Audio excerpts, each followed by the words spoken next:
Well, it took him about 27 laps to do it, but Tony Stewart has finally worked his way around Jeremy Mayfield and reclaimed the lead in this race. So here's the pass. He goes up on the high side where those 4 tires were sticking better than the 2 tires of Jeremy Mayfield. Hey, Marty. Hang on there, Wally. We got a yellow. Caution flag is out. Debris in turn 4. Oh, now what do you do with 22 laps to go? There it is, hunk of metal. We saw this exact same thing happen yesterday. Cars stopped. Some cars stopped, changed tires, some 2 tires, some 4 tires. Some cars stayed on the racetrack, and it looked like the cars that stayed on the track were better off. I'm not coming in. You're not coming in? No, okay. not with 22 laps to go. And by the way, I mentioned this before, but first car not on the lead lap, Dale Earnhardt Jr. It's a lucky dog again. He's a barking. He will get the free pass and come back around and rejoin the chase for a good position. He'll come in and get 4 tires. Guarantee he's going to buy 4 new Goodyears. And with 22, now make it 23 cars on the lead lap with Junior, although we'll set him out because he has to start 23rd by the rules. 22 cars on the lead lap. If I'm the guys from 10th on back, I'm getting 4 tires. Absolutely. But if you're in the top 3 or 4 cars, don't forget these guys are going to have to start double file. If I'm going to be in the top 3 or 4, if I'm Mark Martin, I'm not coming in. No, I don't think Mark Martin's going to come in. And he's in 4th right now. All right, here we go. Track is the pit road is open. All right, who's the first car? Joe Nemechek. Joe Nemechek. Which is an 8th. 8th place. DJ, Rusty, Biffle. A couple guys in the back stayed out. I'm surprised Robbie Gordon stayed out. Go ahead, Marty. Well, Dale Jarrett felt like this was the only way they could really gain some track position, kind of mired back there at 10th. A little bit tight for DJ, half a round up on the track, or the wedge bolt, and 2 tires only. Dale Jarrett gets 2. And Joe Nemechek. All right, we are under the caution. We'll reset it for you when we come back. See how this finish shakes out. Tony Stewart out in front, coming up on 20 laps to go here in Chicagoland.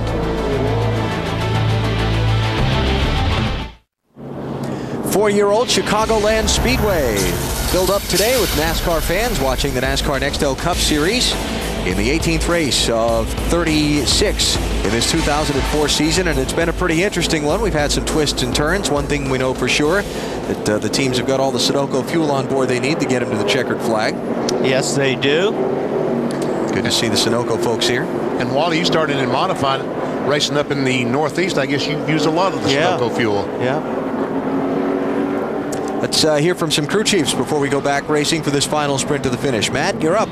Zippy, not a lot of debate on the radio whether to stay out for track position or pit. Yeah, it's tough. It seems like our car, we finally got a little bit free. That last segment, we put that set of tires, put a half pound back in the right front. It's pretty good right now. But track position's worth so much. You know, these guys have done a great job all weekend. We've kind of been set behind early in the week, but good, strong team, and Tony's doing a great job. When you look at this team's history, they have a 3rd and a 2nd here. They need to pay it off and get a win. Marty? Matt, Kenny Francis, crew chief and cheerleader for the 19 team, and kind of trying to encourage Jeremy on what happened when Tony passed him, and is the restart the best place for him to pass him back? We've been, Jeremy said he got a little bit tight there off 2. We felt like that was where Tony was beating him. So, we're going to try to give it our best shot. I know he's going to do everything he can. Jeremy's done a real great job all day. Our Dodge has run good all day. Duke Crew's done a great job in the pits, and just want to thank all the Dodge dealers out there, and maybe we can give them something to be proud of here. Dave? TRYSON, Mark has finally caught him. Can he get him? I hope so. I mean, we've been pretty good here. The Viger Ford Taurus has been awesome all day. A little miscue on pit road and stuff, and but he's done an awesome job, and hopefully we can go run him down and get him. We were faster that last run, so hopefully we can get him in the last 20. Bill? Robbie Loomis, high hopes today. What happened? We just, we had a problem on the left rear. Looks like the left rear jack screw backed off the thing. We finally caught it on the 1 pit stop. Got it adjusted. The car just lost all its wedge, got extremely loose. We did a lot of things to tighten it up. Once we got the wedge back in, it was way too tight. Now we got 4 new tires, 18 laps to go. It's going to be real exciting. Alan. Real exciting is right. Jeff Gordon restarting 16th. I had that happen to me at Dover. Jack True back Yeah, off. he had that happen. And Tony Stewart, what Zippy was talking green is right. What Zippy was talking about, this is the backup car that Tony Stewart is driving. Friday morning in one of the first practice sessions, he crashed the Home Depot car and had to go to a backup car. Here comes Jimmy Johnson outside of Mayfield for second.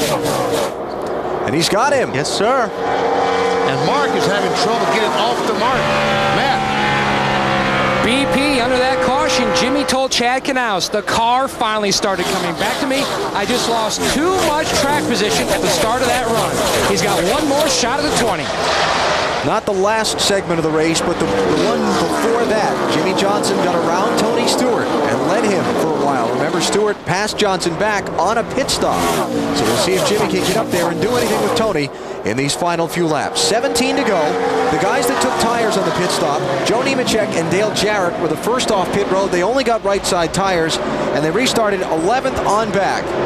And here the cars are coming that changed 4 tires. That's tight.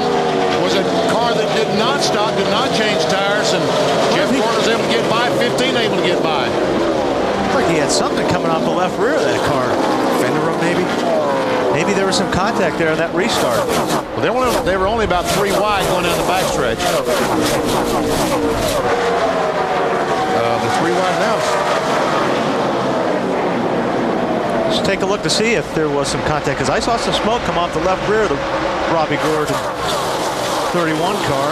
Robbie restarted in 10th position. Watch right there. You got him right behind Jimmy McMurray. Looks like he... Oh, there it is. Yeah, it's actually the right front. Left front there. Or left front. On Robbie's car, yeah. Oh, and there's the left rear. Okay, so we got the left front and the left rear. Trade and paint at 180. Yep. No problem. Look at this. Oh, Robbie Gordon into the back of Jeff Green, and around Jeff goes. Wow. Caution is out. At 14 laps to go. Yeah, that was close. Boy. I'd like to see what started all that. Well, we've got an idea. They were bouncing off each other like they were on a quarter-mile Saturday night. Now, the 43 had to do something with 31. Let's take a look. Okay, there. Wow. Well, that's the end result. Jeff Green was not on the lead lap. He was not on the lead lap. Robbie Gordon was racing with several other cars for position, and once again, maybe he became impatient. Yeah, he's racing with the 16, correct? Yes, that's correct. And then he gets in behind a car that's a lap down. I think you're right, BP. A little bit of, hey, get out of my way. Pit road is open. See if we have any takers this time. Jeff Green into the wall in turn 3, bringing out the caution flag for the 9th time in this race. Here comes the 25 car down pit road. Robbie Gordon has decided now he will pit. Dave? Yeah, Brian Vickers had contact on that racing you were showing out there, guys. Pretty exciting stuff, but not for Brian. Thought he might have a left front tire down, so he said, let's come in, put on 4, get back up with the lead lap group, and hopefully race this thing to the end. Very few takers on the pit stops. Guys who got tires, best progress during that shuffle of racing, Dale Jarrett up to 6th. So I don't know if there'll be enough laps left for Brian Vickers and McMurray and Gordon here to really make any progress. Probably not, but... And when this thing restarts, there's only going to be about 10 laps to go, so I don't know that...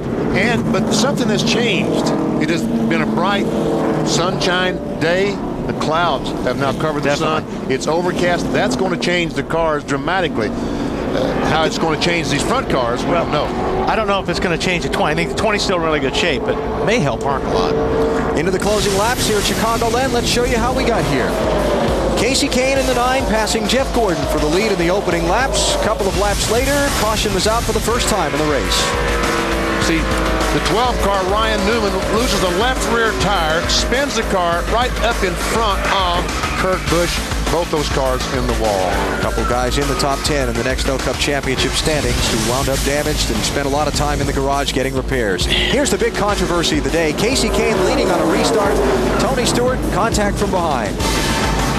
Like a Talladega or Daytona crash. Dale Earnhardt Jr. swept up into the accident, second place man in the championship, and this was the scene on pit road. This is not a dancing contest. As one crew chief went to visit another, and the discussion went on from there.